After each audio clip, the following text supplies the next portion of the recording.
Hello, this is David Baumblatt from Terabint Leadership, and we are going to be talking about episode today. The Iran war is going to fail, MAGA will split, and yes, America is going to collapse. The video hasn't even started, or at least before it started, already one thumbs down.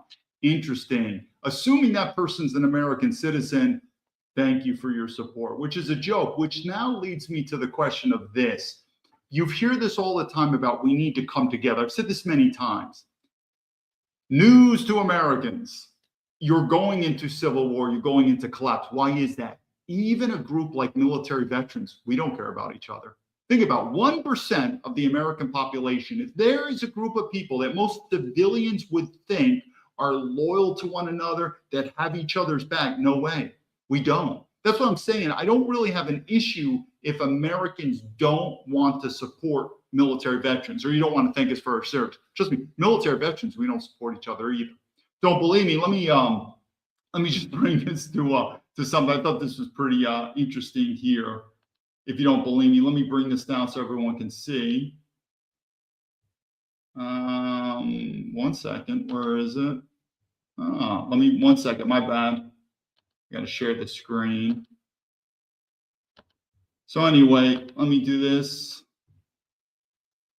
I think it's right here. Okay, hopefully everyone can see that screen now. Bring it back. Okay, here we go. This is just one example. This is interesting. So this is on X. This person's name is called Military Support. Now they're pretty, it's a pretty big group right here. I mean, obviously, let's look at it. They've got whatever, 215,000 sort of people, and their absolute moniker is Military Support.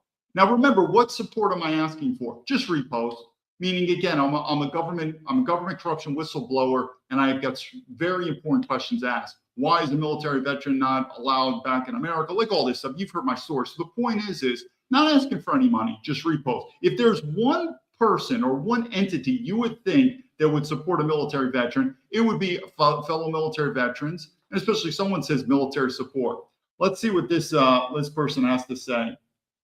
So anyway, let me bring it back up here. Hopefully you could see it. So anyway, the person posted something. Hopefully everyone can see. I said, why do you not support military veterans? Because I've been asking this person over and over. And oh, by the way, this person blocked me on X on my prior account. Very confusing. Don't know why. That's pretty interesting. So then he writes back, what now? Like it's like a bother. So what now? So bothersome. What do you want? Yeah, thanks. Thanks there, camaraderie. Most people, let me before I say this, I need to say this now, so that way the truth is out. Most people have never served in the military. Most people have never served in the government. If you served in the military, you know exactly what I'm talking about. There is a huge chunk of Americans serving in our military or government that are absolute shit bags. These people really are socialists. And their number one reason in the government is when it comes to a paycheck and a pension, it is one of the most secure, easy routes. That's what I'm saying. I don't believe in we need to thank military veterans for their service anymore. They're not really serving out. They're doing it for the money. But those military veterans, you know what I'm talking about. This whole thing about the hard charger, the duty honor country, it is filled with absolute socialist shitbags. And when I say this, it was the moniker what he's like, what now? It's like a bother. Doesn't really want to help. Let's go back to this. We'll end this quick. So I said, hopefully everyone, let me make sure everyone can see. Okay, you can see my screen. And I was like, oh no, hopefully everyone can see it. Everyone's looking at this. Okay, good. So everyone's like, well now, please show your support, military veterans, something like that. And then I think I came up here.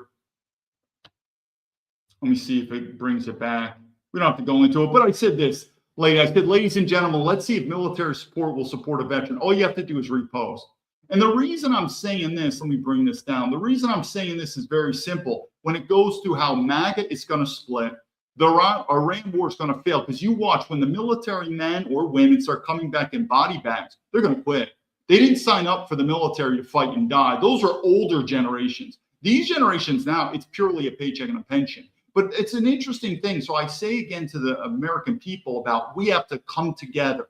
We have to come. If you cannot have military veterans come together, not good. And we're going to talk about this guy, Joe Kent. But I want that to because most people, and I'll do more stories about the military, but most civilians have no clue. And they continue to watch these Hollywood movies of the glory days, I guess. And there were definitely some amazing glory days in our military. Those days are gone. Our military is an absolute government corporation. It's a government corporation. People serve in the military for a paycheck and a pension benefit, stuff like that. We don't really care about each other. And again, you're seeing that right there. But it's interesting. This person's not only a military veteran, his absolute moniker is military support. And can you press repost because I have government corruption report and I need help? Nah. What do you want now?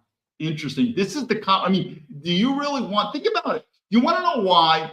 What would happen if Barron Trump looked at his father? It never happened. Says, Dad, I want to join the military. What do you think Donald would say?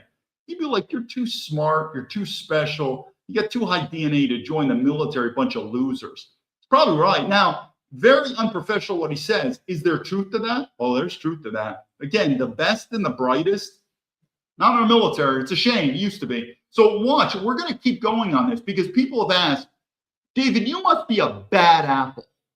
You must be because that's why no one in the FBI is coming to help you. No one in the military is coming to help you. You must be a bad apple. No, not at all. Why? I don't know. We're gonna look at this guy, Joe Kent. I don't know Joe Kent personally.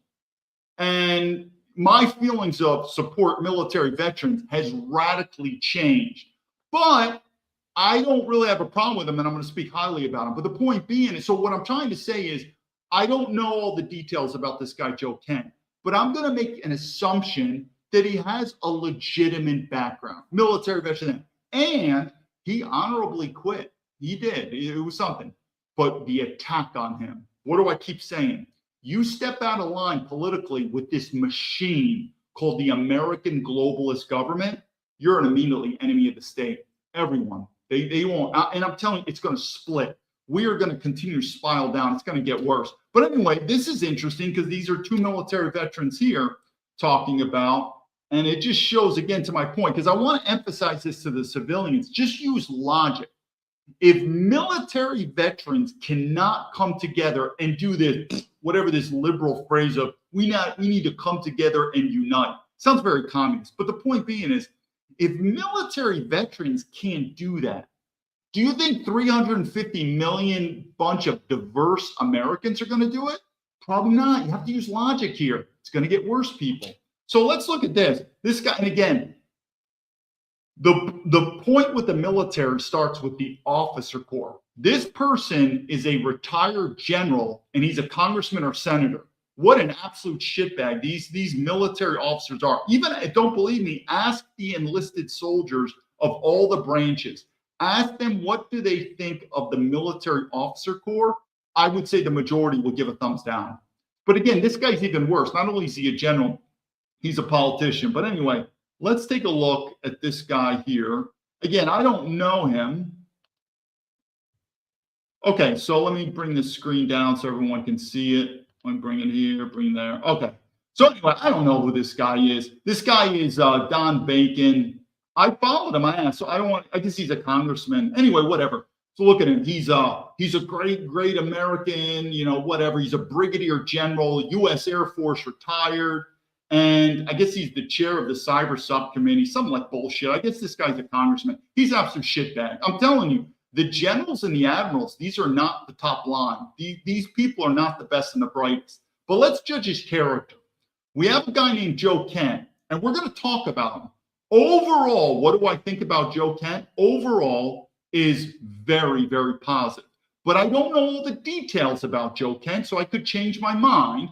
Again, this is leadership 101. I don't know all the details, but what do I know so far? Wow, thumbs up, and I'll explain later. But anyway, this is, again, two military veterans. We have Joe Kent, and we have this brigadier general, retired, who's leeched off the American public his whole life, brigadier general retired, and now he's a congressman, leeching off America. How do those two people get along? Let's take a look. And remember, this is the same Donnie boy that I've been asking to help. Don's ignoring me. Why would Don help me? He's an absolute shitbag. Don says this is the Joe Kent. Good riddance. Iran has murdered more than 1,000 Americans. Their EFP landmines were the deadliest in Iraq. Anti-Semitism is evil. Yeah, we'll get with the Israeli thing. Probably the person who downvoted this is probably some type of Zionist anyway. I detest, and we surely don't fit it in our government. Wow, Don. Looks like Don really backs Joe Kent. I'm trying to think anything I said. Don, why do you not support military veterans? He knows that. Interesting. I didn't see this stamp as you're a traitor to this nation. We have done. Interesting. This guy, Dan Bilzerian, pretty interesting guy right here. Let's keep going, though, in terms of what's going on here. Let's go to this one right here. Oh, my bad. This is interesting about, watch, I want to show you this clip here. Dan, so I don't know who this woman is so much. Let me bring this down. I don't know if this woman's like a former congresswoman or something, Dana Losh, whatever.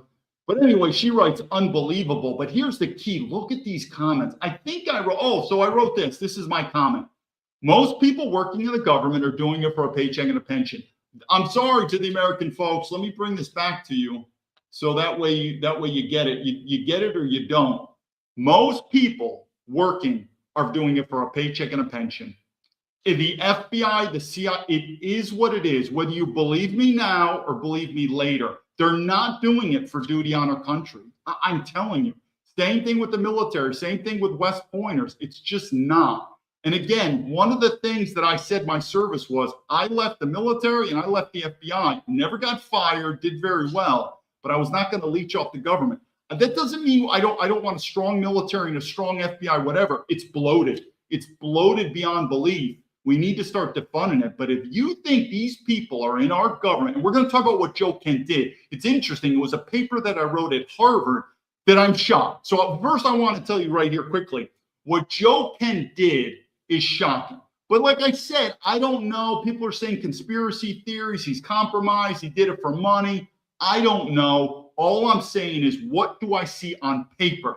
And what do I see on paper? It's very impressive. It was a paper I wrote at Harvard on how to change the military officer corps. But you got to remember, even Donald Trump that came into presidency had said the same thing. Our military sucks. The military officers are weak. That's even the same thing with Pete Hegseth, how it has to change. So I said this even before Donald Trump came in, I said our military officer corps is weak, it's selfish, and they're doing it for a paycheck and a pension.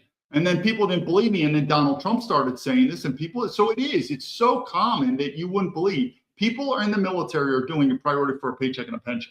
Anyway, let me go back to this so we can go through some of the comments. So let me, most people are doing it for a paycheck and a pension. What I want to do is some of the comments, though, we don't have time, but man, this guy has been attacked. Look at other comments that he's done. We won't go into it, but we'll do another video on him in a second. But anyway, it's pretty amazing what he did. So this is what I got from another military veteran. Again, we're doing politics here about the same thing. This is these two bimbos. Carolyn Levin and Erica Kirk. Something's very strange with both of them. So the first one is, so you know it, both of these women are feminists. Whether you believe it or not, they're not traditional women. I'm sure they want the Iran war. They're pro for it. And if there's a draft, they're not going to get drafted. You're going to get drafted. But anyway, got some heat on that. Let me just look at this. This is a pretty interesting thing about historical indicators. This is from Lindsey Graham, who is pretty, let's say Lindsey Graham has just went off kilter. I don't even know how that guy is representing America, but look what he said before about Donald Trump. Interesting how this is leadership, judgment. And we're going to talk, before I end, I'm going to talk quickly about judgment on Donald Trump. Let me push this here really quick. Interesting. This is where Donald Trump, hopefully everyone sees it. He says, kill the FISA. It was illegally used against me and many others. They spied on me. Well, guess what, Donald? That was my issue. They've been using on me. And I'm telling you, to the American people, it doesn't matter if you're not doing anything illegal.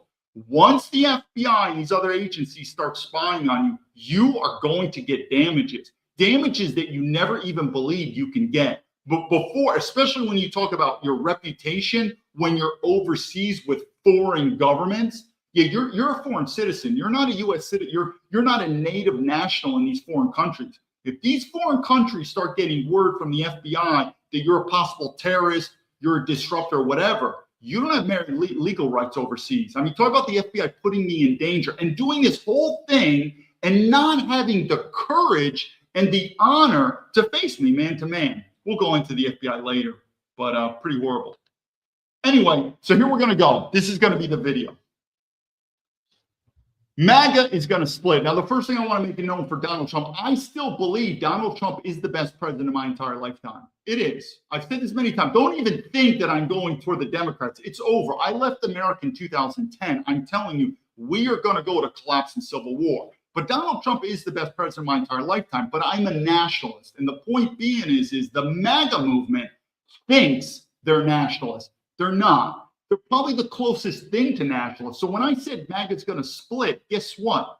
Donald Trump, through very good leadership, he actually split the party. I remember I told you when the FBI was spying on me, I was in this group with a bunch of West Pointers when I was in Shanghai and everything. And this is when Donald Trump first ran for president. And there were people, these were West Pointers, that were like, man, I'm a diehard Republican. I don't want to vote for Donald Trump. I don't like him, but I got to vote for him. Like the reluctant Trump supporters. Oh, not me. I was like, this guy's the best ever.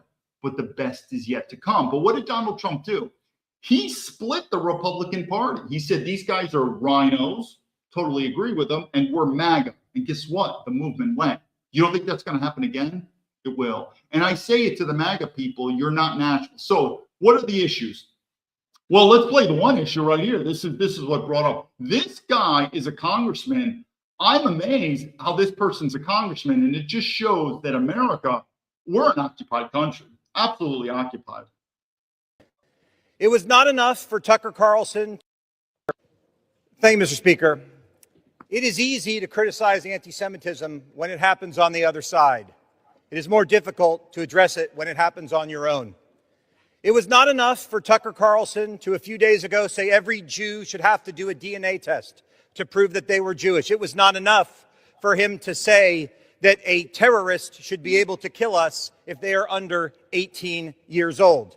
But yesterday, Tucker Carlson attacked perhaps the best, the most good group of Jews that are out there, a group of people who see their job to evangelize not other Jews, but Jews themselves, Chabad, a group that no one ever has anything bad to say about because they care about everyone. I wear a kippah from UF Chabad today in honor of them. We have a cancer in this country. It is anti-Semitism, and Tucker Carlson represents it. He is many things, but one thing President Trump and I agree on is he is certainly not MAGA. Thank you, Mr. Speaker.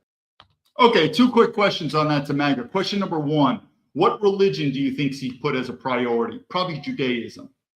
Okay. What country do you think he put as a priority, America or Israel? I think he probably puts Israel first. Now, this is not a private citizen. This is a congressman. We have a major problem. So the point being is my view on Israel is this. I've said many times. Israel has never betrayed America. China has never betrayed America. Russia has never betrayed us. Your American government has betrayed you. The American corporations have betrayed you. My stance on Israel is very simple. I'm not an expert on the Middle East. I could talk about it a little bit. I've lived a little bit there. But my issue with the Israelis are, I don't argue with them unless you're a Middle East expert. You do whatever you got to do. Okay, you want to commit genocide to the Palestinians? Go. You don't think our forefathers, we committed genocide to the Native Americans? We did. You don't think China's committing some genocide to the Uyghurs? It happens. Do I disagree with it? Absolutely. Talk about a horror. But the point being is back to Israel. You do whatever you got to do. Oh, Iran, this, to this, to this. But 2 points. One, we're not paying for it. We're not paying for it. We're talking American taxpayer money. And two, no, we're not going to send our military there. Ain't going to happen. But they can do it. Now, if you're a private American citizen and you want to donate your private money, I know Jewish Americans that want to serve in the IDF. I don't have a problem with that. This guy, Brian Math, who's a congressman, served in the IDF. No, not going to happen. So I say again, my issue is not. But if you as a country not giving Israel military support or money, if that's considered anti-Semitism, that's considered extortion. That's considered extortion. So that's my argument. Now, if you are an expert on the Middle East, Tucker Carlson did that with Mike Huckabee when he was arguing about the Bible and the Torah and the land, the DNA. I mean, that's fine. I just don't get an argument. The Jews are pretty smart people and they know more about it than I do. But we just hold it with, you do whatever you got to do. Yeah, you're right. I'm not going to argue with you. We're not giving any taxpayer money. And we're not giving any military support. Now, what I want to say is I don't mean that in totality. We should have allies, even with NATO. I'm okay. We all have to have alliances. But this alliance or friendship seems to be very one-sided. Again, the amount of info. Think about this. I'm going to use an example. Do you want to know a great way for Israel? I don't want to spend too much on Israel. We'll do other videos. But watch this. Use this as logic in your head. What would be a great way for Israel to convince Americans to give our taxpayer money to them and to die for Israel? This would be legitimate. I would agree with this. If Israel says the state of Israel will now become the 51st state of America. All the MAGA people want it. They want Greenland, they want Canada, they want Mexico, they want Venezuela. I mean, Trump's all into the 51st state. If Israel said, we are now the 51st state, so you as an American citizen with your American passport can move here tomorrow, you can vote, you can become the president. They'll change the language bilingual, Hebrew and English. A lot of the Jews anyway speak Israelites speak English there. But it's saying, so you're an American. You can go there and you could run for, I guess it would be governor, whatever the political equivalent of it, but it would be an American territory. So the reason why your taxpayer money is going to Israel and you're going to die for Israel is now as part of America. You are an American citizen. You can move there. What do you think Israel would say? No way. They wouldn't do it in a heartbeat. But the point being is to the Israel, if you want us to spill our blood for you, to give our money to you, and you wouldn't even give citizenship to these American soldiers or whatever, that's where you draw the line. And so the point is, I don't have a problem. I actually, just like living in China, in some ways, I have a lot of respect for the Chinese government, how they put China first and the Chinese people first. I have a lot of respect for them. The Israeli government puts Israel first and the Israeli people first. In fact, they put Jews around the world first. I have nothing against that. Go for it. Our government are a bunch of traitors, absolute traitors. So again, that's my main point with Israel. It's like, yeah, I don't argue with you because anything you're going to say is going to be anti-Semitism. So you do what you got to do. You're right, and I am ignorant. I don't know, but I'm not giving you any money, and I'm not going to die for you. Have a good life. That would be the best argument I would tell people that are not experts in the region. But that's not working. Why? Because our government's connected with them more now. And I've said this before too. I do believe there's a population in America that are what's called Christian Zionists that are really into it. I think most of the other politicians in America, they're just doing it for the money. And I say that because I see the same thing in China.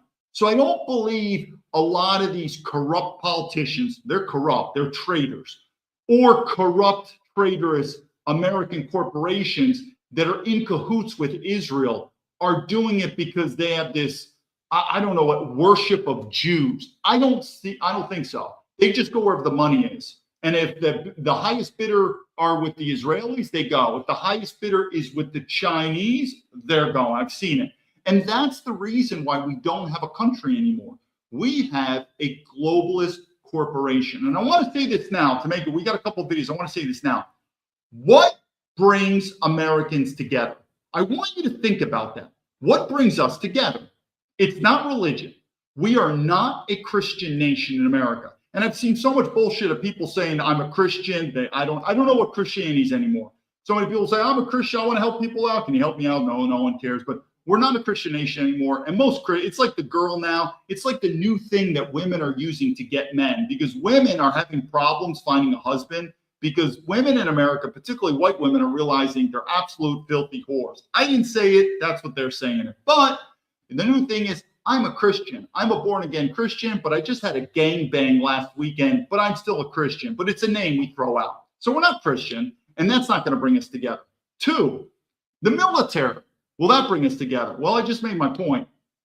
We military people don't like each other. We don't like each other. We don't support each other. The military is, I'd say, about maybe to be beneficial, maybe 50-50, like a 50% here and a 50% there, brotherhood. But we as a whole, we are not. I cannot emphasize that enough. So the military doesn't bring people together, okay?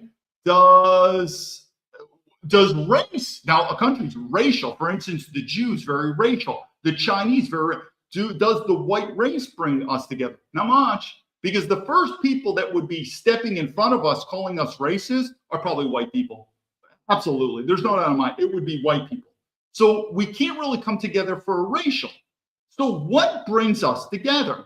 Only one thing. It's money.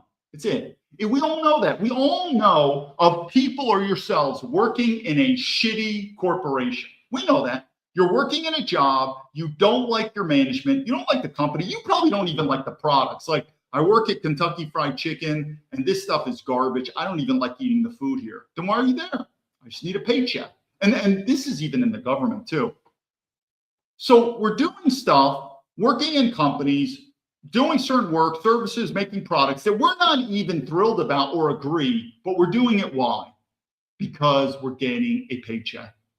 And we all know that this American corporation called America is this squeaky bus or train or car that's getting more and more broke down. And it's kabooming, kakanging, kalinging down the road. And we know that it's going to go out of commission soon. But as long as we get our daily paycheck, we're like, we'll be here. But what happens when that money stops? We're going to kill each other. You know, and an economic crisis is coming. I'm going to do videos later of the amount of Americans now exponentially getting second passports and leaving America. And we're talking too, because it's an expensive endeavor. These will all be the high net worth people in America who always say, I love America. I'm such a patriot. Like Donald Trump, never served in the military, always a patriot. But when this ship sinks, they'll be the first ones out. But you're going to see that. But the only thing that's really keeping us together is what? That money. And when that gravy train of an economy starts getting worse and worse and worse, there's going to be violence. Guns and ammo are coming out. Let's watch with a couple points here. Let's look to Tucker. Now, remember what I said about Tucker, just like me. People said, David, if the FBI is investigating you, you must have been doing something illegal. Well, that's really smart. That's like saying if you get sent to prison, you must have been guilty for doing illegal acts. Like there's nobody in prison that gets sent there for innocence. So that now for the FBI, this was exactly what I wrote Senator Shitbag Chuck Grassley in 2007. This is the FISA. And I said it. And when I was in the FBI, I saw it firsthand, the FBI abusing, it's illegal, spying on American citizens based upon hunches, personalities. And when you leave, just like Joe Kent, we're getting to him. Joe Kent left. Notice how he's despised. When I left the FBI, I was warned by a senior West Pointer in the FBI. He's like, you better watch your back. He goes, leaving the FBI is not like leaving the military. They get very personal. The best way to describe that is, I'm trying to put it in a context that a regular civilian knows. And so that is, we probably all had a traffic stop, usually all of us, a speeding ticket. You know what I'm saying. You're driving down the road and the cop behind you pulls you over. And we all know that based upon human nature, cops, it is what it is. They all have power trips. And if you kiss their ass, hi, sir, hi, officer, there is a higher percentage chance of whatever the punishment, whatever the situation will be de-escalated. Versus if you exercise your rights, not doing anything illegal, sometimes not even doing anything rude, not like rude is illegal, but exercising your rights, guess what's going to happen? That's going to be escalated. Why? Because people in positions of power, and the FBI is the most powerful agency in America, pound for pound, that when there's this personality issue, they get vengeful. And you're seeing that with this guy, Joe Kent, that all of a sudden, this guy is just really bad. Same thing with me. So anyway, let's go to Tucker Carlson, because the point being is once you start pushing against this state apparatus, you are going to feel something you've never seen before. The reason this was never like this when I was growing up is because the American empire is collapsing. When I grew up, again, I'd probably say, when was America at its peak? 1950s, 1960s. Notice the baby boom generation, the land of milk and honey. Everything was good back then. Because when America is strong, militarily strong, economically, it's a good life. So when I grew up too, America was pretty strong. So there was no such thing as really pushing against the state because the state didn't feel vulnerable. You are going to see now that our United States government, I'm telling you, they are nervous. They know that these domino blocks are falling. And because of that, they are going to take, and you're going to see it too in many apparatus, they are going to take overreaching steps to demolish any type of opposition. Meaning we're going to start turning into a third world government. Where before in the 1980s, if you're like, screw the government, I hate the government, I fall with the government, no one cares. Now it's different. So Tucker Carlson, also, he's a person of influence and power. Now he's pushing against the government. He's not doing anything illegal. Now, we don't know, but I'm going to give the benefit of the doubt. I'm going to say he's probably not doing anything illegal, just like me. Now, what I did against the American government could be considered unpatriotic, whatever the hell that means, saying, our government's an empire. I look forward to the government falling. This is where free speech, but not illegal. So Donald, or for Tucker Carlson, I'm going to assume he's not doing anything illegal, but he's now expressing opinions of this globalist American government is the enemy of the state, which I've said. And you start going down that path, you're going to feel a pain you've never been before. But if you're a person, if you're a nobody, you may go under the radar. Why? Well, it's because they don't look at you as a threat. So you are like Tucker Carlson, or maybe you're like me, screw the government, but you're, lack of a better word, you're a nobody, is what it is. Then sure, they're probably not going to crack down on you because you're not even on the radar. Tucker Carlson's on the radar. Why? Very influential, very powerful. And if he starts tilting politically against the American government, he will be considered an enemy of the state. Give it time. You're going to go back on these videos. Again, one of the things that I've done my entire life, I was ranked number 2 in leadership at West Point. I won the leadership award at Harvard, won it at IMD. I have very good judgment. I'm telling you, I left America in 2010. You have not seen anything yet. You are going to start seeing things that you've never seen before because history is going to repeat, and history does repeat. Empires fall. We are in the last legs of this empire. Also, there's not many people, there's nobody in the United States government that have as much of experience that I do with China. Now, am I saying China is the future? No. But what I am saying is we are going to go in a multipolar world because there are other powers that are growing and America's going down. Let's look at Tucker, what he has to say, though. The Department of Justice. So the other day I found out that the CIA is preparing some kind of criminal referral against me, a crime report to the Department of Justice on the basis of a supposed crime I committed. What's that crime? Well, talking to people in Iran before the war. They read my texts. So the crime under consideration apparently would be the Foreign Agent Act or something like that, acting as an agent of a foreign. The weird thing is when I think of a foreign agent, you know what country comes to my mind first? Israel. Probably another reason why I'm censored so much on this stuff. Again, I don't have a problem with Israel. I in fact, just like China, I respect Israel so much, but you got to call a spade a spade. We work this in the FBI, not to this extent because it's changing. And I've said this in other videos, but if you would ask me, David, what foreign country has the most influence on America? I would say Israel by far, but it's never looked upon as an agent of foreign power. It's, whether China or Russia or Iran, but we never seem to say Israel. And it's right there in front of us. Foreign power. And I don't expect this to go anywhere. I'm not too worried about an actual criminal case against me for a bunch of reasons. One, I'm not an agent of a foreign power. Unlike a lot of people commenting on U.S. politics and global affairs, I have only one loyalty, and that's the United States, and have never acted against it. Its interests are the only interests I care about because I'm from here and I have a lot of kids. So that's not a concern. I've also never taken money from anybody. Don't need it, don't want it. And that's provable. And moreover, it's my job to talk to everybody all the time. And so, truth be told, from a human intelligence analysis, there is stress coming out of his voice.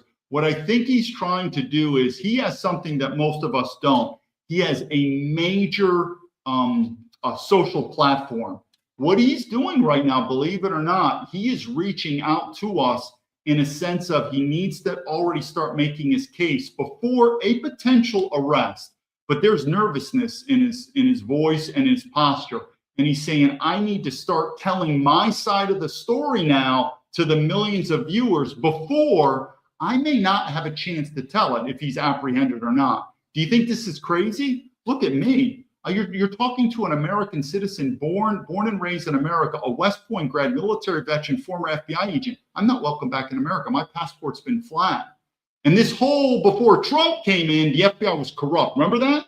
And now Trump's in, I guess the FBI's fixed, and they've never talked to me. And they know about me. Everyone knows my story, the people that follow me.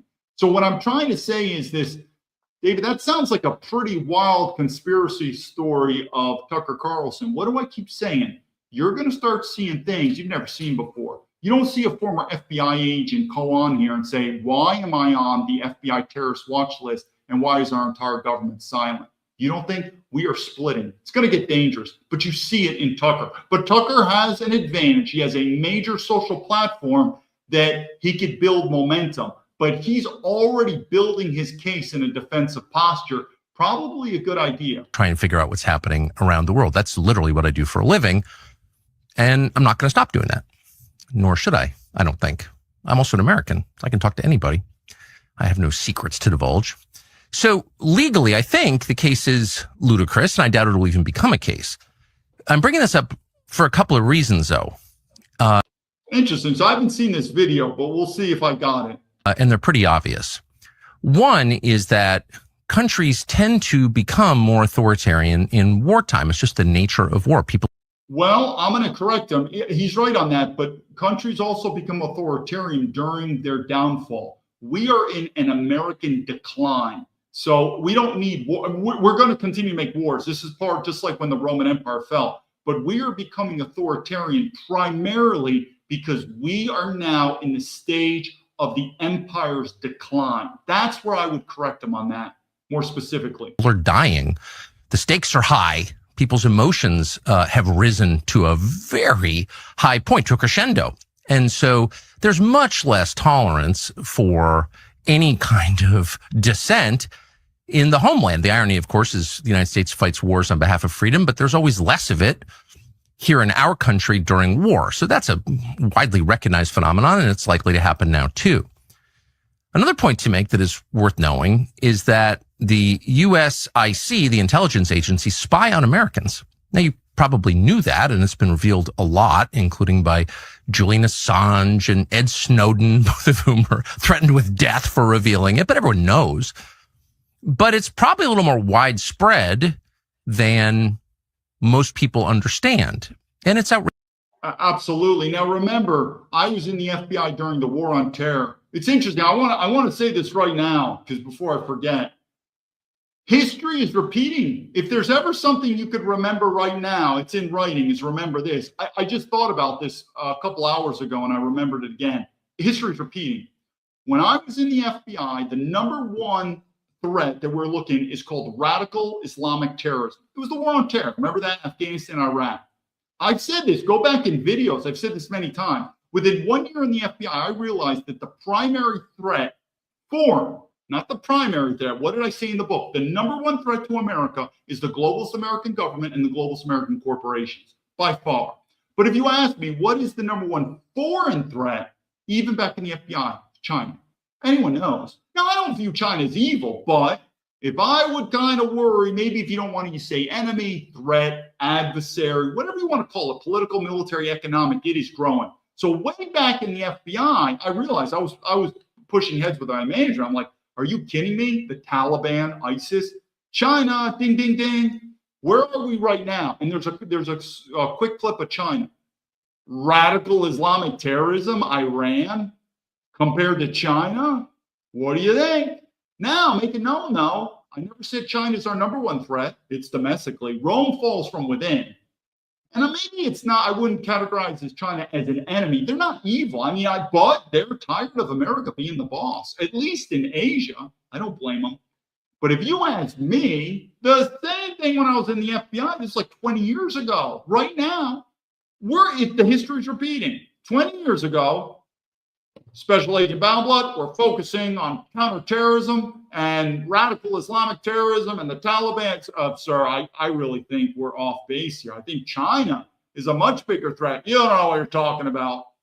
Today, our biggest threat is Iran. We got to bomb them. Really? Who do you think, China or Iran?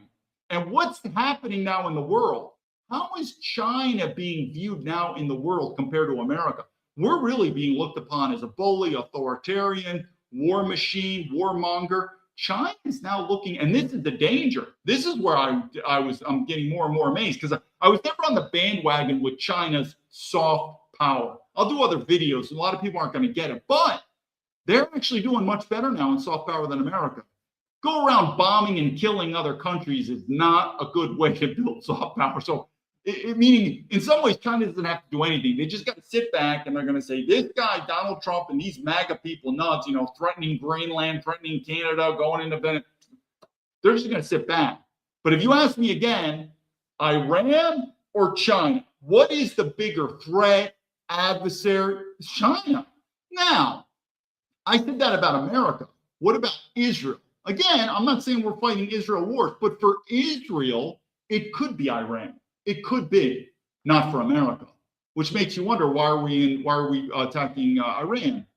Maybe it's for Israel. Maybe we're fighting Israel's war. So if you're Israel, it could be Iran as your biggest threat. They don't have any domestic threats, because trust me, in Israel, I know enough about them. They are much more unified than America. So their number one threat isn't domestic. It is foreign. It might be Iran. Our biggest threat, it's domestic without a doubt. But if it's foreign, I would put China still above Iran in terms of a threat. So it makes you wonder what's going on. History's repeating, just like the empires are going to fall. Outrageous.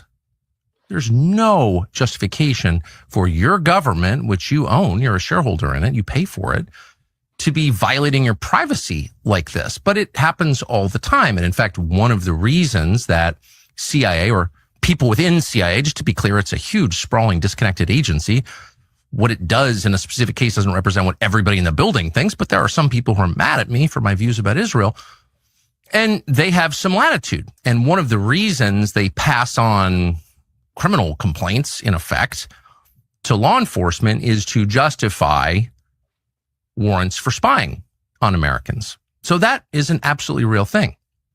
But the main reason they do it is to leak the existence of the investigation, such as it is, to the media, and then humiliate and terrify the subjects of this op.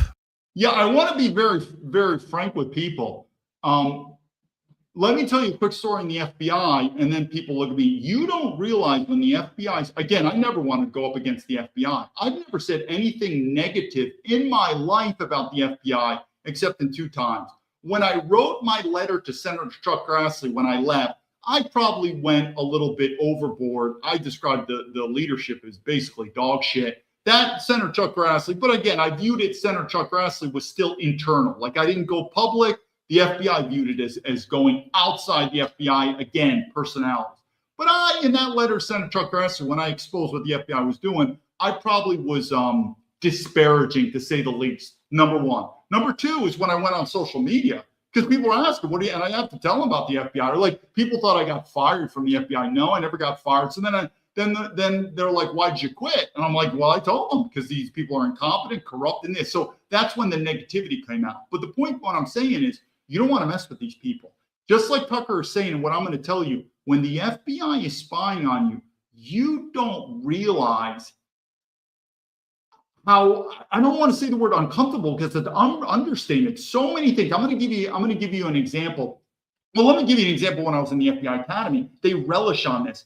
People who go into the FBI, unlike the CIA, even unlike the military, it is power. The FBI is 2 words, power and secrets. I'm going to give you an example, FBI Academy. And they laughed about this. They thought it was cool. In the FBI, we are the highest level of law enforcement. So we're both intelligence and law enforcement combined. And so even in the government, we have the power authority to arrest anyone. So we'll go to the Pentagon for generals. We'll go to the CIA headquarters. We'll go to the White House. And people don't realize when the FBI is after you, investigating you, the amount of stress in your life, you have no clue. A lot of people are like, I'm not afraid of the FBI. Yeah. You keep it up. I'm telling you, they'll destroy your life. So the story was very simple. The instructor was saying, yeah, one time we had to go to the Pentagon, and it was a brigadier general. So also you got to remember, brigadier generals are a little bit older too. They're about 50. I'd say a brigadier general, I could be wrong. I'm going to guess 55 years old. It's a good age for a brigadier general. So Pentagon, brigadier general, FBI is doing an investigation. They're going straight in the Pentagon. They go in his office. FBI, we need to talk with you. Anyway, within about a couple minutes, the guy gets a heart attack and dies right then and there. And the agents were saying, they're kind of chuckling, saying, that's what it is, man. They're like, people, meaning the FBI is always, that's why, again, they don't want to talk with me. They only want to deal when they have the upper hand. And 99% of the time, they have the upper hand. They want that power. They have the cards. And so when that person they're talking to is intimidated, scared, basically even has a heart attack, that's the way it should be. That's the way it should be. So when I went to the Hong Kong consulate, the U.S. consulate in Hong Kong, and I said, I want to speak with the FBI ALAT. He refused to speak to me. He knows. And that's what he said, his goon squad. This would be the State Department diplomatic service, the special agents, the yo-yos. These, I said, these are the guys that were making C level. These are the guys who applied in the FBI, got rejected. These are the yo-yos. Why? Because there was no way an FBI agent was going to talk with me and I was going to put him on that level. They're not going to do it. They have to be at the power. And I want to go back to this conversation we're having with Tucker. I don't think, and this is what I talked about, the FISA. I have no problem with the FISA as it pertains to foreign nationals. As it pertains to U.S. citizens, and other constitutional scholars have agreed with me on this. It's unconstitutional. It's unconstitutional. But going back to Tucker's point, when they start spying on you, I don't think Americans realize the paranoia. I'm going to give you another example.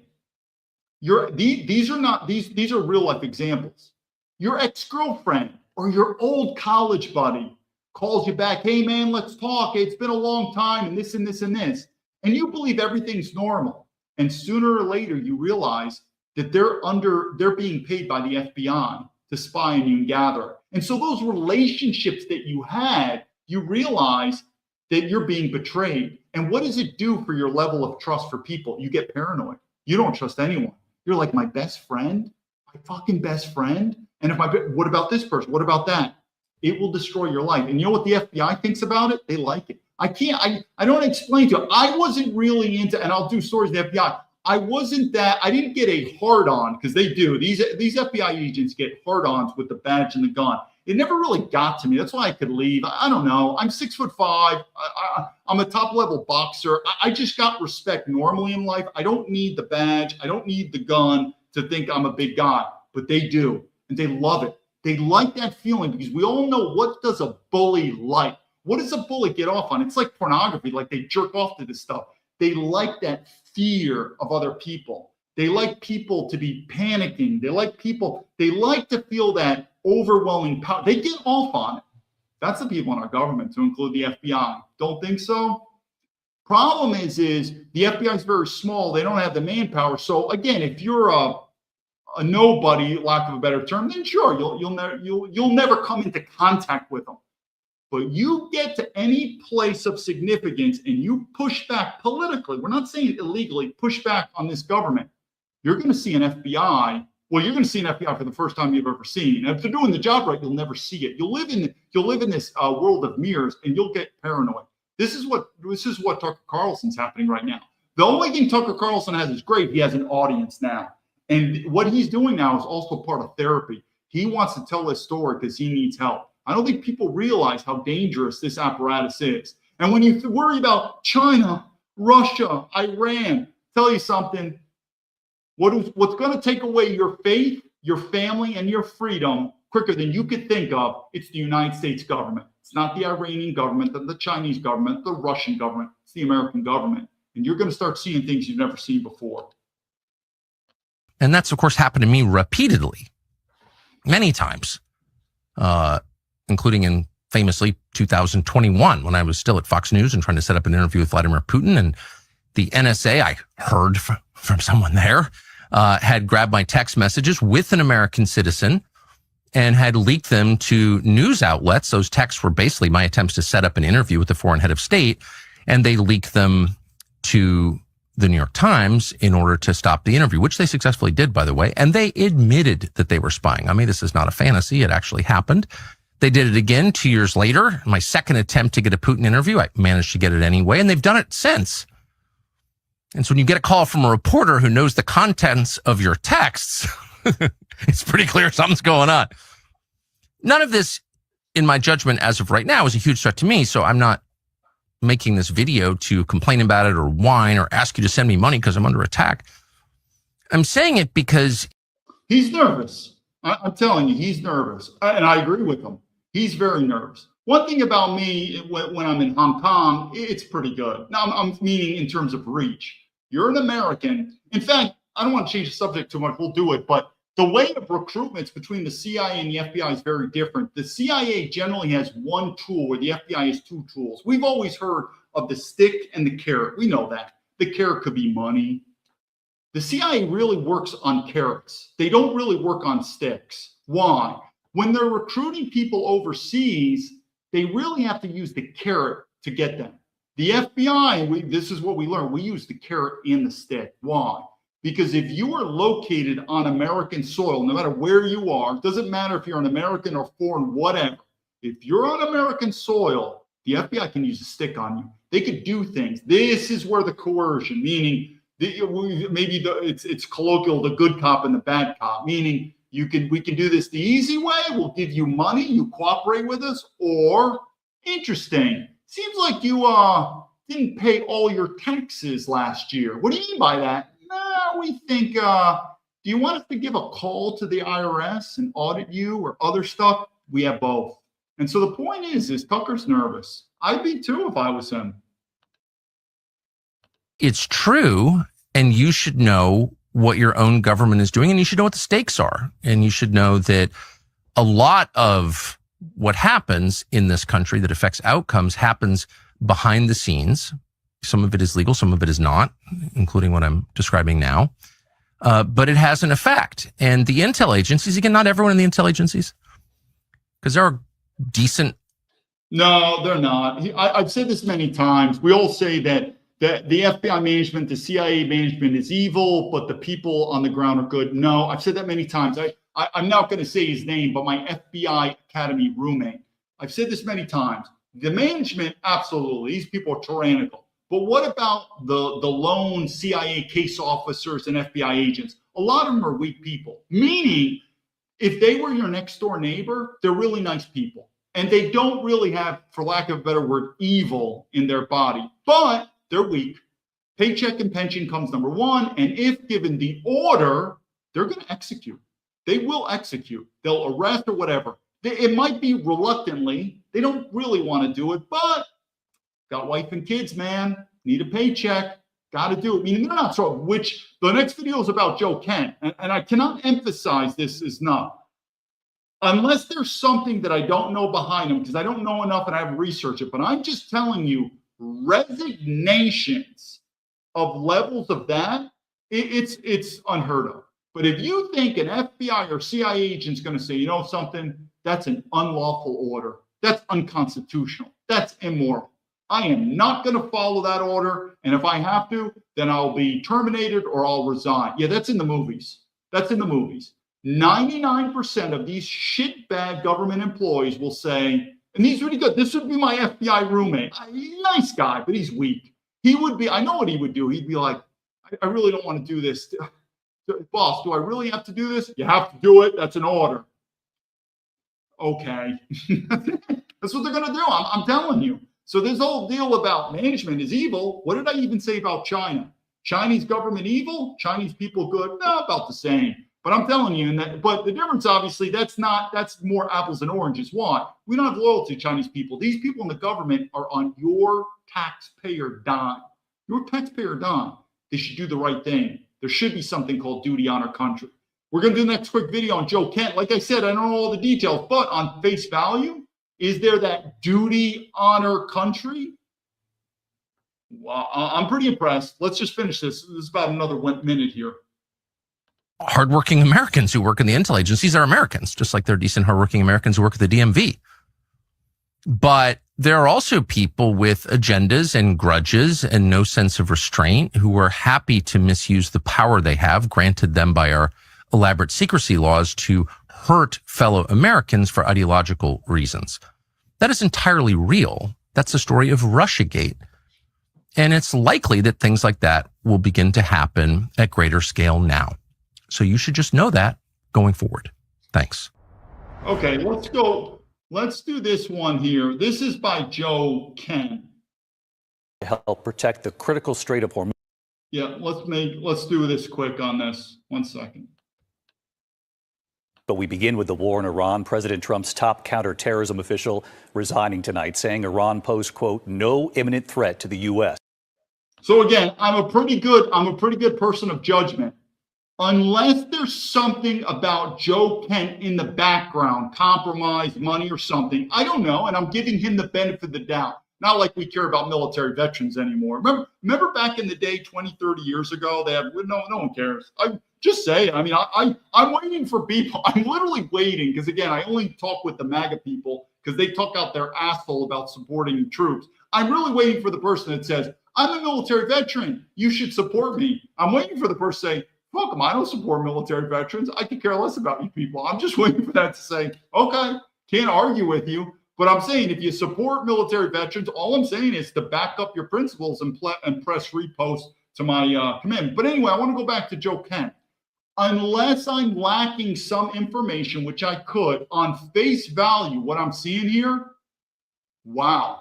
I mean, that's one word. This is not normal. You don't see this, meaning this could be exceptional leadership. And we'll break it down, but let's see this video first. Late today, the president lashing out after Joe Kent, his hand-picked director of the National Counterterrorism Center, quit his post. Tonight, President Trump also furious. NATO allies. Yeah, I hear you, Jamich. I mean, I've said many times, I still stand by. I still believe Donald Trump is the best president. I'm not going with anyone else, but I'm also in a different view. I don't pay my taxes anymore. I don't vote, meaning what I'm trying to say is the bigger decision that I've done is I've just left the ship. I've left America. This is a sinking ship. And I do believe Donald Trump sort of knows that he could piss off conservatives because he's like, even if you're not pleased with me, who are you going to vote for? And what do I think is voting is just dog shit. It's just, I don't believe in voting anymore. But if I had to vote again, what would I vote for? I'd vote for Donald Trump. Who the hell am I going to, what, Gavin Newsom? But the point is sooner or later, the MAGA people are going to this is not working. This is not democracy. It's like you could vote for anyone you want except A or B. It's like communism, right? You could have whatever you want as long as it's choice A or choice B. Meaning we have this illusion that we're voting. It's always the same people over and over. And we thought Donald Trump was going to be different. And in some ways, I still think he's different, but he's getting very similar. But I think in some ways he's got you by the balls because he's like, oh, you're not satisfied with me. Who are you going to vote for? And I think some people are like, I'm going to vote with my feet. I'm just fucking out of America anymore. So all this money to Israel, all this money, I'm not, meaning, what do I still think is the best decision? Don't pay taxes anymore. Get out of this system. It's a sinking boat. But am I dismayed with Donald Trump? Absolutely. Do I still think he's the best? I don't know. Who's the choice? Do we have a nationalist coming up? Nope. And I think they know that. That's how the system is designed. You can vote. You can vote. but it has to be choice A and choice B. And we both have these candidates are basically the same thing. I think everyone knows where I'm getting at with that. They're refusing to help protect the critical Strait of Hormuz more than 2 weeks after President Trump started the war. And tonight, Iran now confirming its national security chief has been killed in an Israeli airstrike. And a short time ago, the images coming in, flames rising from the U.S. Embassy in Baghdad. What we've learned, Iran-backed groups hitting multiple targets. Rachel Scott leading us off here with this high-level resignation tonight and President Trump's response. Tonight, the administration's top counterterrorism official resigning in protest over President Trump's. Think about it. If you think I'm wrong, how many times have you heard this? And if you think this happens in the military, are you crazy? And I'm gonna do a little thing for Joe Biden. I'm not into Joe Biden or the Democrats, but we have to, part of leadership, the withdrawal this goes with Ken, the withdrawal from Afghanistan. Talk about a fuck up. Now, Joe Biden is the commander-in-chief, accountability rests with him. But those military generals who either advised him on that or signed, did any get fired or did any resign? They don't. Well, what I'm trying to make is this stuff doesn't happen. Think about the war in Afghanistan and Iraq, total failures. Have you ever heard of generals getting fired or resign? It doesn't happen. Why? Because why would they? They want to make money. So the reason why, at least on paper, it actually is making me nervous now. Maybe there is something with this guy, Joe Kent, conspiracy. I'm giving him the benefit of the doubt, but I'm just saying, you tell me, how many times have you seen this? So either Joe Kent, which I'm not arguing with this, is truly exceptional when it comes to his duty, honor, country, honor, or there's something going on in the background, because this is not normal. Because we all know that in our government, there should have been so many of these shitbags, especially these generals, either fired or resigned. So, for instance, Joe Biden, the withdrawal was absolutely ridiculous, meaning horrible. Wouldn't it have been honorable if a general said, you know, I'm a 2, 3, 4-star general that was part of the administration with Biden. I concurred. I was on it. This was horrible. I am now going to resign. It's not like a big deal. They're still going to get their nice pensions. That doesn't happen. People just don't do that. So anyway, we'll see more information on Joe Kent, but I'm just saying what he's done at his level. I don't know what level is the counterterrorism. I mean, he's an SES. I think it's an SES 3. These would be equivalent of a 2 or 3-star general. This is just unheard of. So either there is something going on, or this guy is unbelievably duty on our country. And I'm going to give him the benefit of the doubt unless I see something that changes my mind. War with Iran, declaring Iran posed no imminent threat to our nation. Joe Kent, director of the National Counterterrorism Center, writing, I cannot in good conscience support the ongoing war in Iran. It is clear that we started this war due to pressure from Israel and its powerful American lobby. Kent accusing. Well, I think you say that about Israel. I think you're done there. So that was political suicide for him. But good for him standing up to his beliefs. Israel of a misinformation campaign to deceive Trump into believing that Iran posed an imminent threat to the United States, and that should he strike now, there was a clear path to swift victory. This was a lie. President Trump, who has long supported Kent's political career, despite Kent's controversies and past associations with anti-Semites, today brushing off his resignation. And I always thought he was a nice guy, but I always thought he was weak on security, very weak on security. I didn't know him well. Today, the top Democrat on the Senate Intelligence Committee, Mark Warner, saying Joe Kent's record is deeply troubling. But on this point, he is right. There was no credible evidence of an imminent threat from Iran. It comes as the president lashes out at America's NATO allies for refusing his demand to help reopen the Strait of Hormuz.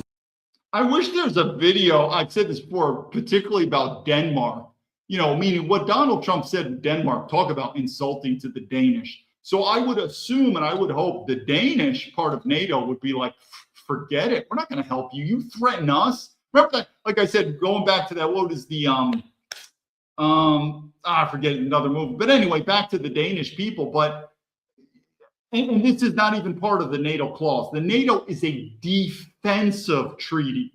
What America is doing is we're starting, you could say, an offensive war, some type of invasion. So anyone that wants to invoke the NATO clause, This is not what it is. I mean, you're literally getting dragged into an Israeli-American war. So what do I think about the Europeans? I think you're cucks if you do it. I think it's time for you to start putting your nations first.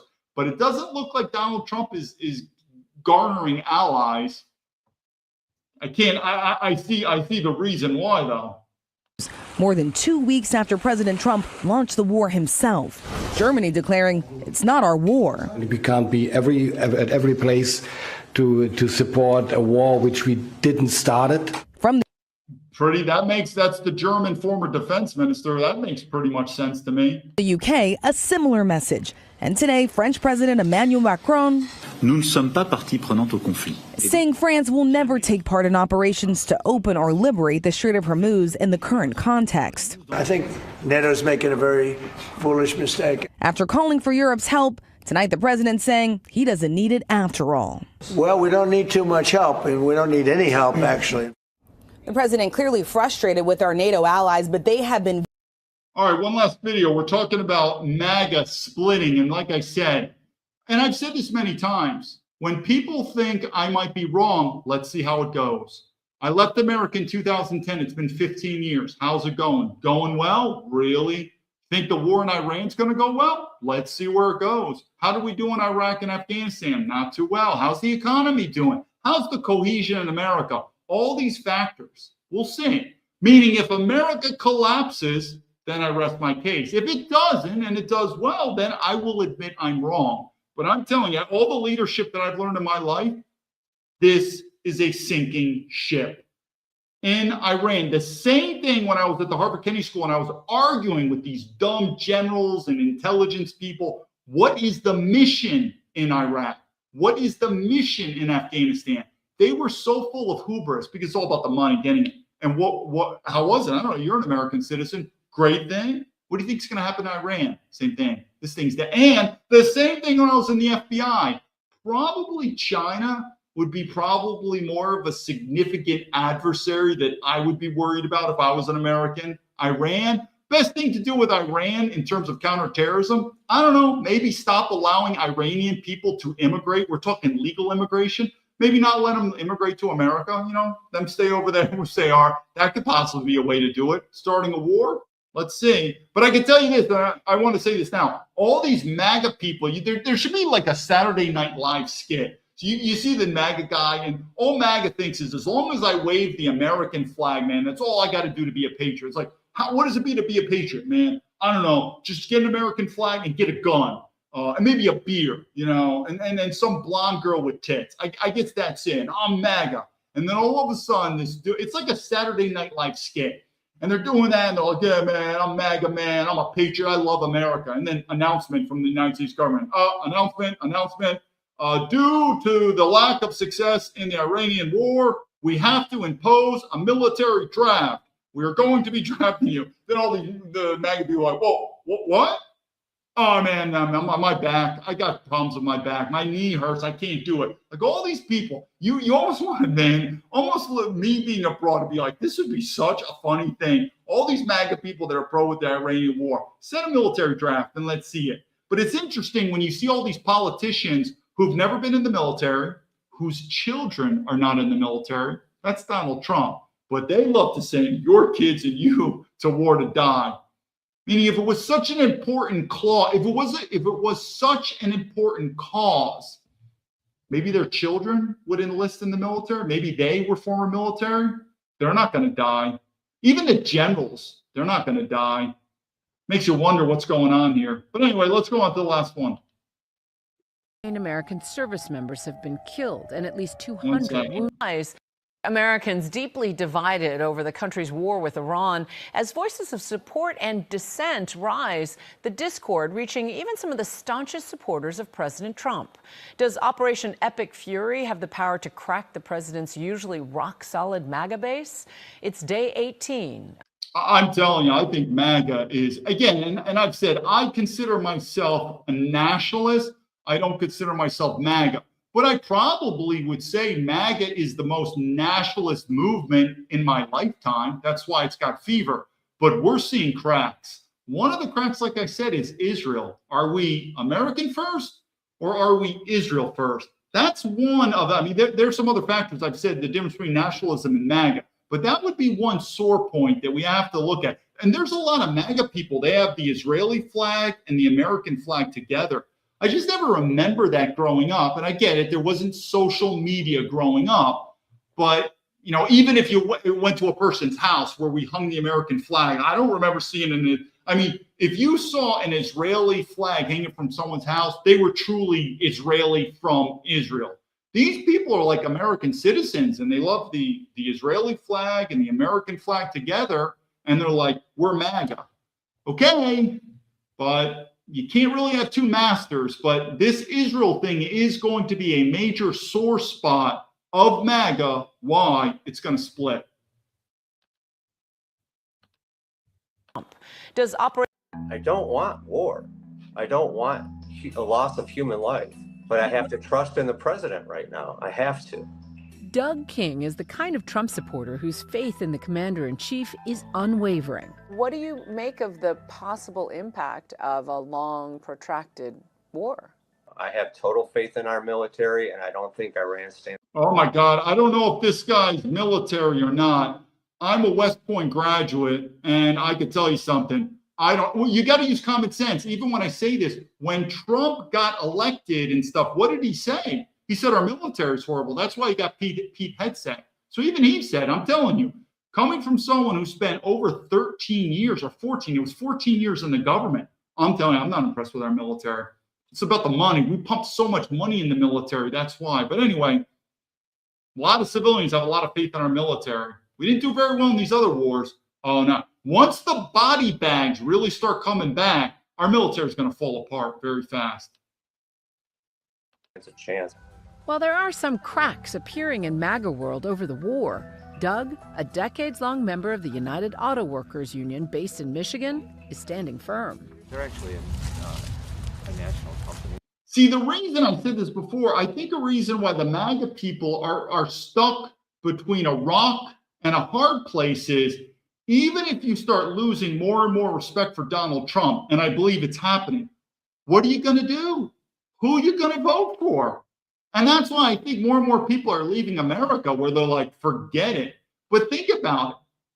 I mean, you're going to vote for the Democrats. They're going to do better.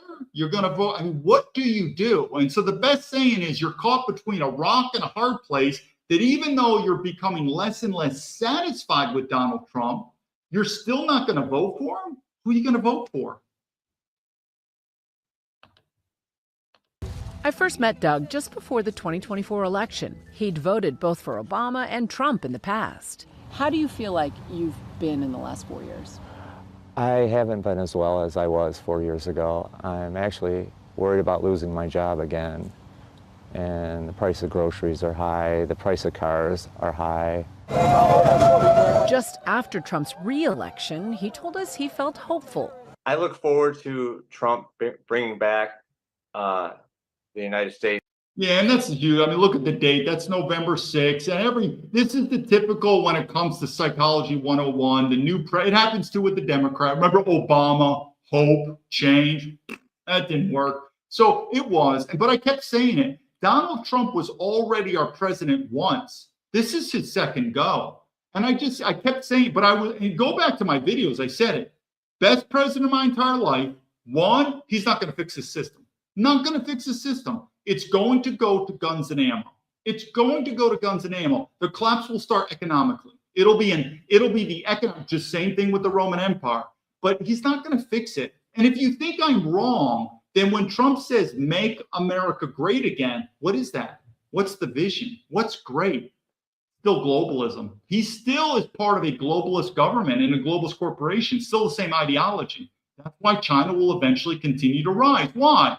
Because they have a nationalist ideology, and we, despite Donald Trump being a so-called nationalist, we're still globalists. That's the competing ideology.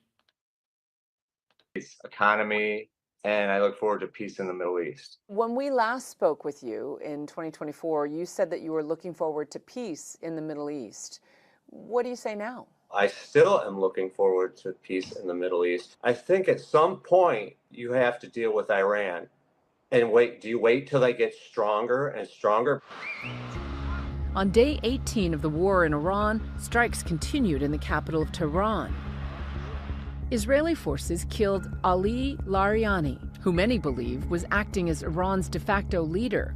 And here in the U.S., President Trump's top counterterrorism official resigned, the highest profile administration member to quit over opposition to the war. U.S. Army veteran Joe Kent writing, "I cannot in good conscience support the ongoing war in Iran. It's clear that we started this war due to pressure from Israel and its powerful American lobby." Trump, who has long...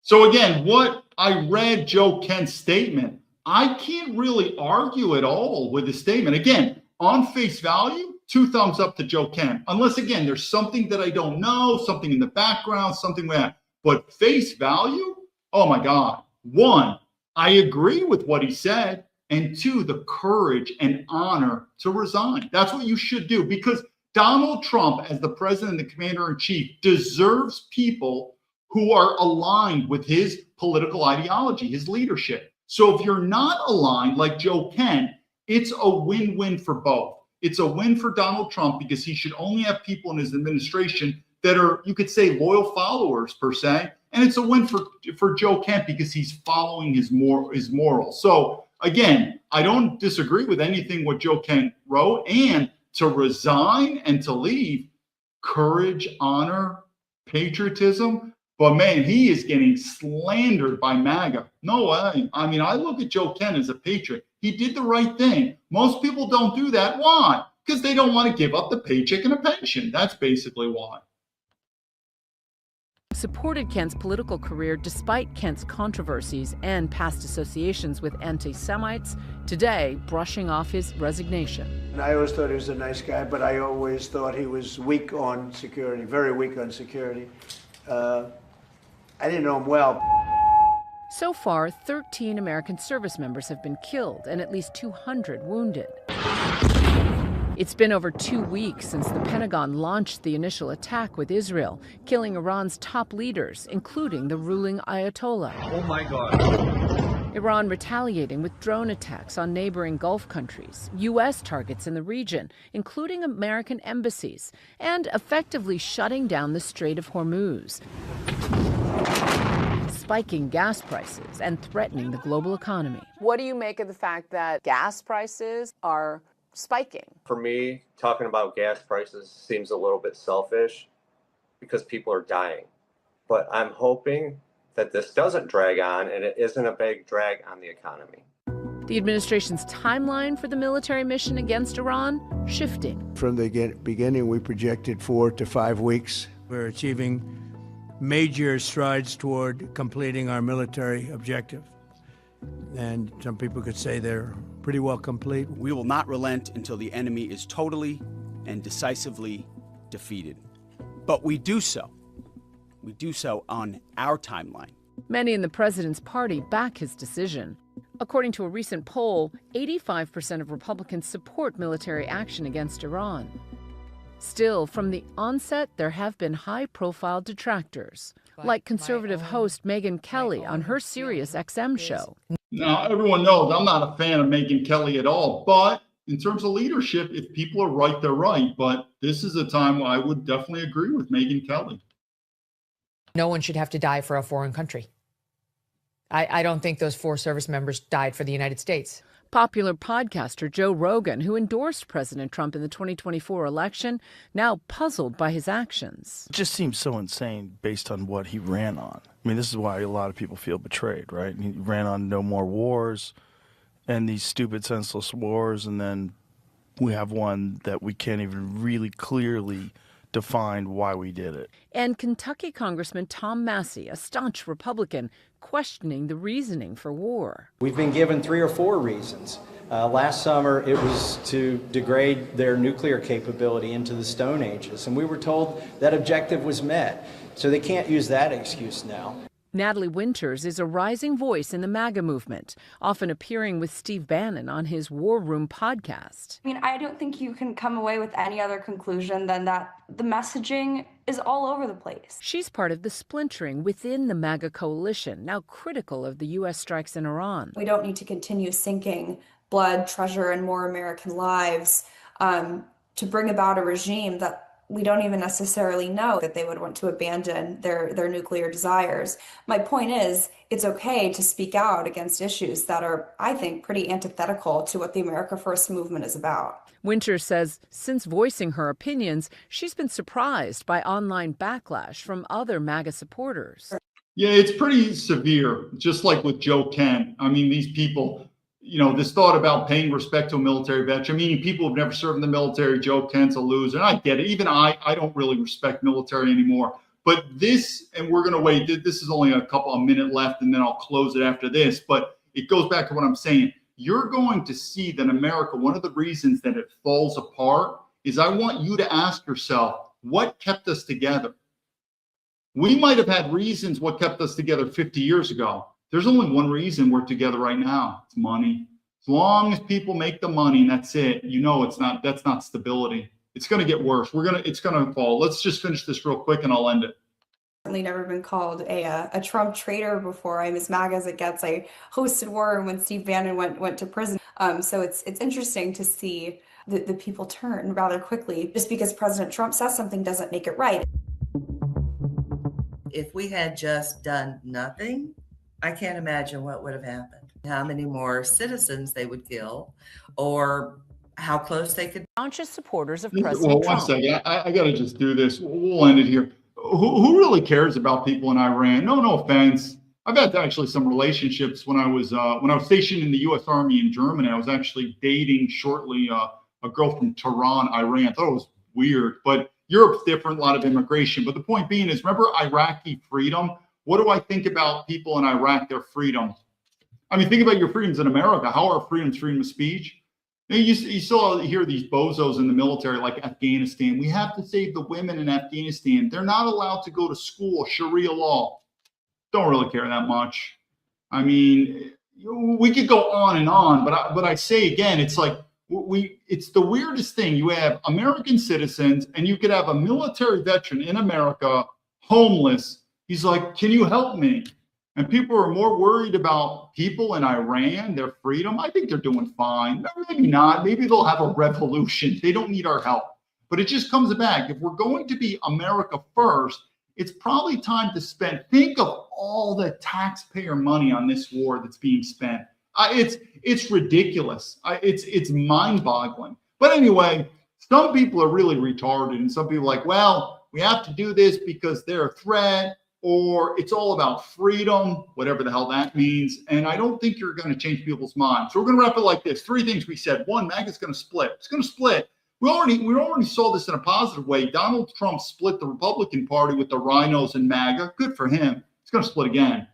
But and the Iran war is going to fail. Do you not believe me? I don't know. Do you consider Iraq and Afghanistan a victory? If you consider Iraq and Afghanistan a victory, I don't want to see what failure is. So we're not very good. It's going to fail again. And then 3rd, collapse. And what do I mean by that? You keep this going. And what's going to happen is sooner or later, I keep saying, people in MAGA are going to realize that they're in a place between a hard place and a rock and this and that. Who do we vote for? Until 2 things are going to happen. 1, they're going to leave America, or they're going to give up totally on federal national politics. We're talking Washington, D.C. And then you're going to see real leadership come. It's going to be, you're going to want split. You're going to start seeing state politics where people are just going to give up on Washington, D.C. And it's going to coincide with 2 things. State politics, where you're going to get really strong governors who talk about secession and a tax revolt. Because the only way you're really going to fix this problem with your tax money being fraud, waste, and abuse, whether it's Minneapolis with the Somalis, whether it's in the wars with Iran, or what J.D. Vance and the Doge doing some auditing, the only way is you stop paying your taxes. But you can't do that unless you leave America, or you're going to be in the future. They're going to be state politics where you're going to start seeing it's going to happen. Once one governor comes into play, it's going to be a chain effect where they say, we are not paying taxes. The state of Texas, we're going to succeed. And it's going to be dangerous. There's going to be guns and ammo on this, because as much you want to do a non-violent separation, the American government's not going to allow it. But that's when people are going to be on board and say, dude, I'm moving to Texas. It's going wild. The Texas National Guard, Texas police, the Texas governor, they're talking about secession. And we are not going to have to pay federal taxes anymore. Wow, that sounds a lot like the Boston Tea Party of the Revolutionary War with England. Taxes, war, taxes, war. Do you see where it comes from? But until it gets there, I think most Americans are like, who do I vote for? And I think that's where Donald Trump knows he's got you by the balls. Who are you going to vote for if you're not satisfied with Donald Trump? None. You're going to end up voting for him, which I understand, until you finally say, I'm leaving America, or I'm leaving the federal government, meaning I don't care about America first. America first is a day late and a dollar short. It's state first. And you're going to say, I am Texas first. And you're going to say to the Texas governor, it is time for you to put the great state of Texas first and America second. You're going to start seeing that, because it's going to be when the collapse happens. Don't believe me? Give it time. I see some points. Tin Mall, yeah, the MAGA people have raised down. It's turned into a bit of a cult. And like I said, part of leadership is try not to get focused on following the person, follow the principles. And I still like Donald Trump, but man, that guy is deviating. And when he deviates away from your principles, you got to call a spade a spade. But I think what Joe Kent did, unless I'm missing information, very impressive. Very, very impressive. He did the right thing. And that doesn't happen much. David Baumblatt from Terrabinth Leadership to the Patriots. I appreciate your support. Lead to victory.